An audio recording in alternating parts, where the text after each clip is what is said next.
मेरी साथ संगत जी, प्यार और सत्कार से बोलिए धन निरंकार जी। मेरी साथ संगत एक बिल्कुल सच्ची घटना काफ़ी लोगों ने पत्रिका में पढ़ी भी होगी। दास उसको आप तक पहुंचाने की कोशिश करेगा।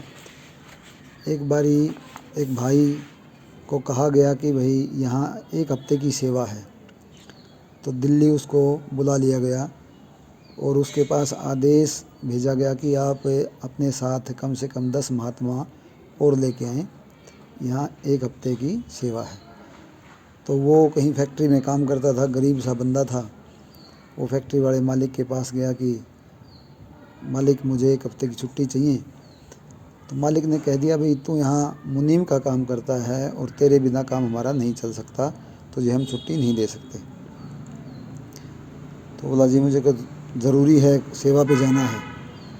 तो बोला भाई नहीं, तू अगर जिद करता है तो तू चला जा, हम और किसी को रख लेंगे। तो उसको छुट्टी नहीं मिली और वो कह के चला गया।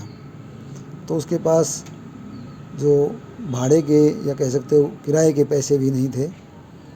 तो जो 10 बंदे वो लेके गया, जो महात्मा लेके गया, उनके पास भी दिक्कत थी, थोड़े गरीब सा वो कस्बा था। तो वो उनको लेके चला गया। तो कहीं से उन्होंने उधार मांगे पैसे और वो उन्होंने टिकटों में खर्च कर दिए। तो आया वहाँ जब लगे रहे सेवा पे, तो बोला जी मैं अब जाऊँ, ये सेवा पूरी हो गई। बोला नहीं नहीं नहीं, अभी तो 10 दिन हुए हैं, आप 10 दिन की सेवा, 15 दिन की सेवा और लगा दो।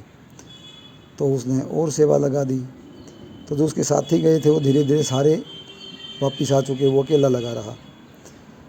तो 1 डेढ़ महीना ऐसे करते करते उसका वहाँ टाइम बीत गया। और जब वो आया तो फैक्ट्री में गया तो फैक्ट्री के मालिक ने कह दिया भाई हमने दूसरा बंदा रख लिया, अपना हिसाब कर लियो, कल आ जाइए। तो कई महीने निकल गए, वो कई फैक्ट्रियों में गया, कहीं उसको नौकरी नहीं मिली। तो अपने वो कागज़ पत्र दे आता, फ़ोन नंबर दे आता, जी मेरे कॉन्टेक्ट कर लेना।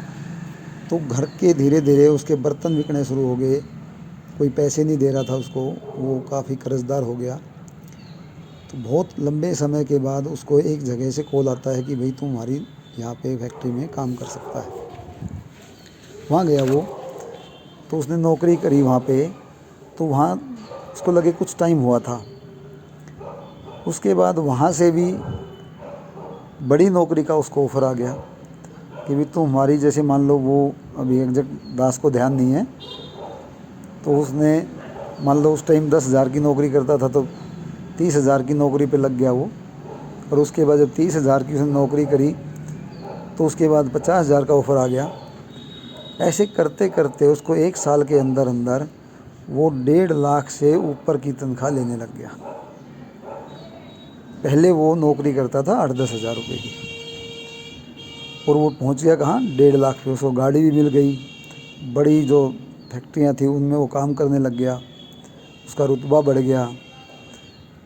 ये सेवा का प्रताप है कि जो बहन भाई गुरु की बात को मानते हैं और गुरु की बात को मान के उनको सर्वोपरि रखते हैं और वो सेवा पे चले जाते हैं, अपना काम धंधा छोड़ के। उसने परवाह नहीं की कि नौकरी जाएगी तो जाएगी, वहाँ मुझे सेवा की आवाज़ आई, मेरे को सेवा पे जाना ज़रूरी है।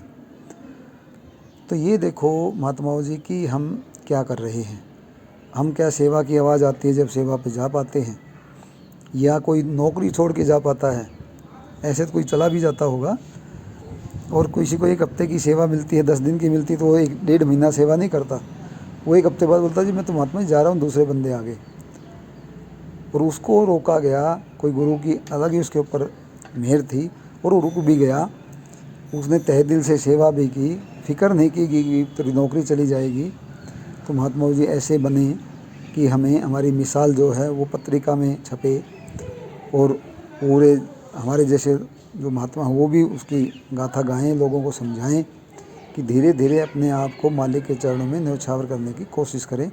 तो मालिक त्रिकालदर्शी है, वो जानता है इसको मैंने क्या देना है, कब देना है और कैसे देना है, सब मालिक जानता है। बस मालिक पे छोड़ दें, हम व्यर्थ की चिंता ना करें कि मैं अपनी चिंता बिना बात की करता रहता हूँ, और करना है जो सब कुछ वो मालिक ने करना है।